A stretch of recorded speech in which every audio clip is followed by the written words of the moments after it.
আসসালামু আলাইকুম। সবাই কেমন আছেন? আলহামদুলিল্লাহ, আপনাদের দোয়ায় আমি অনেক ভালো আছি।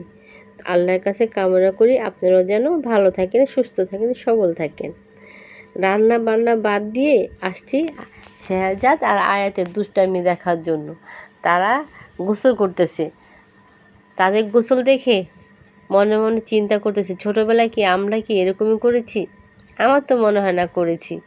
তবে তাদের গোসল দেখে, তাদের আনন্দ দেখে আমার খুবই ভালো লাগতেছে। দেখেন, শেহজাদে নিয়েছে একটা মগ আর আমার মেয়ে নিয়েছে একটা বাটি।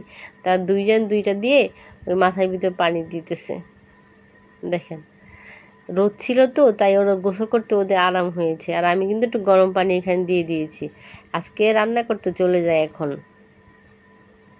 দিয়ে দিলাম কড়াই বসিয়ে, দিয়ে দিলাম পেঁয়াজ,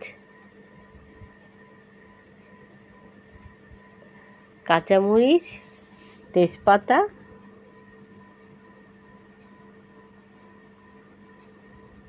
আমার কিন্তু ভাজা হয়ে গেছে। দিয়ে দিলাম আদা,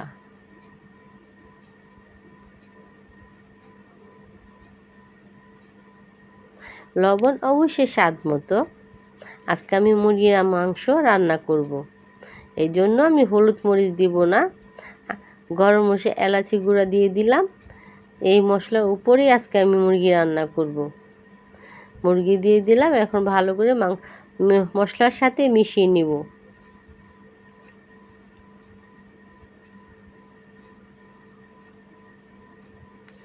আমরা দুজন মানুষ তো, তাই অল্প পরিমাণ তরকারি, অল্পই আপনাকে দেখাচ্ছি। আমার কিন্তু মিশানো হয়ে গেছে। এখন আমি পেস্তা বাদাম, টক দই একসাথে মিশানো ছিল, আমি দিয়ে দিলাম।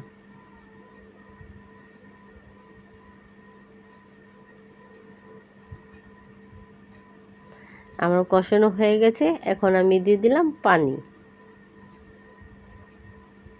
আমার কিন্তু তরকারিটা রান্নাটা হয়ে গেছে। কেমন হলো অবশ্যই জানাবেন।